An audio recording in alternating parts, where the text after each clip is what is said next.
Hello, welcome to my channel. Spring na naman. So marami na naman tayong gagawin ngayon. So tama-tama to para sa nalalapit na summer. Tingnan natin kung anong mga gagawin dito.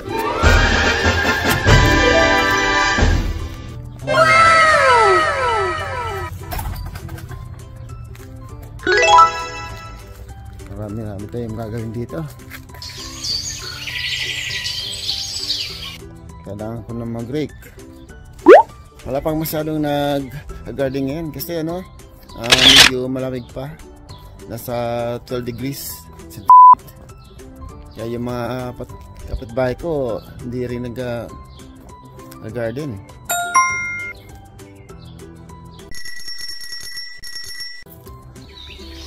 Yan ang puno ng mga kapitbahay ko.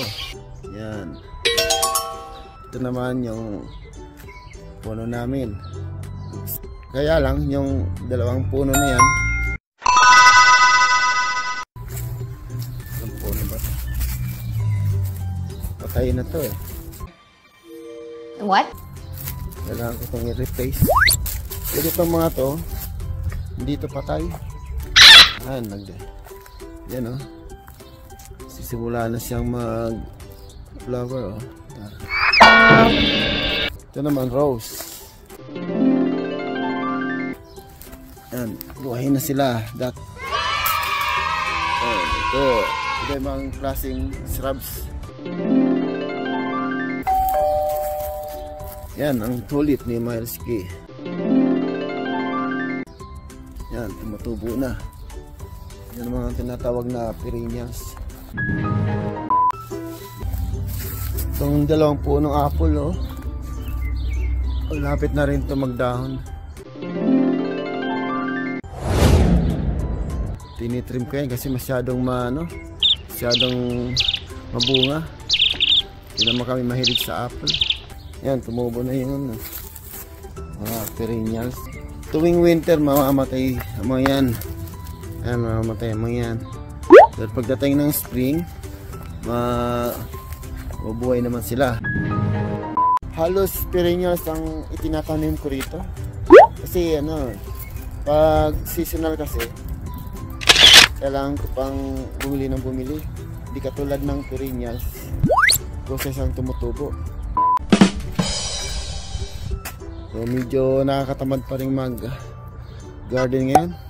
Malamig pa. Hintayin muna natin kahit mga 18 degrees man lang o kaya 20. Tamang tama yun.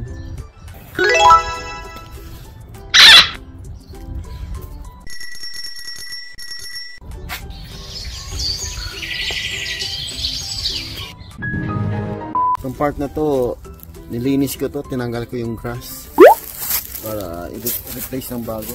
Kasi sobrang naghalo na yung mga iba-ibang klaseng grass. Replace ko yung katulad sa part na to. Yan, bago yan. Hindi na to parang Carabao grass na to. Kasi hindi na naghalo na siya. Ito ang talagang grass dito. Ito ang tinatawag na gold grass. Ito ang kailangan tanggalin ko ng mga to. Nakakasira sa lawn. Kailangan i-rake to para matanggal itong mga dahon. Saka maging umangat siya. Kasi tuwing winter, natatabunan to. Almost 4 to 5 months. Tatabunan siya ng snow. Kailangan tang i-rake. Ito naman border. Nilagyan ko siya ng mga stone para medyo gumanda ng konti ang border niya. Pati rubber border. Kasi mahal kasi ito ang rubber border na yan. Kaya hindi ko makompleto. So itong tiles, stone tiles, konti na lang. Unti-unti kong binibili yan para maano niya yung perimeter ng border para maganda rin tingnan. Ito naman Ang dami kong nilinisan dito. Ang daming dahon. Ito naipon nung fall season. Ito naipon yung dahon sa mga bato, sa mga gilid. Yung apple. Tinitrim ko lagi yan. Ang dalawang bike sira. Kasi kadalasan dito sa Canada, mostly ang mga tao nasa likod tuwing summer. Dito na ubos ang oras nila para mag-garden. Yan, kalbong-kalbo pa ang mga puno. Pagdating ng summer, ay madahon na yung puno. Ito, 1 week later. tingin mo yung trees, oh, nagbo-bloom, parang flower. Yan, sabay-sabay yan. Patuloy tayo nito. Kaya itong gagamitin ko. Ngayon, sisimulan ko na ang pag-rake. Yan, tapos na, oh. Hindi sa kalinisan, pero kasi mahirap mag-rake ngayon. Mahangin. Medyo nakakapagod din.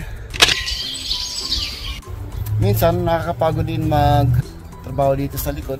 At least pag nakikita mo siyang malinis, lalo na kung summer, nagka-flower yung mga panininjar, yung mga plants. Ang ganda kasi tutuwa ka sa paligid mo, lalo na kung puno-puno ng flowers dito. A few moments later. Ngayon, habang may oras pa, gabi ko na yung swing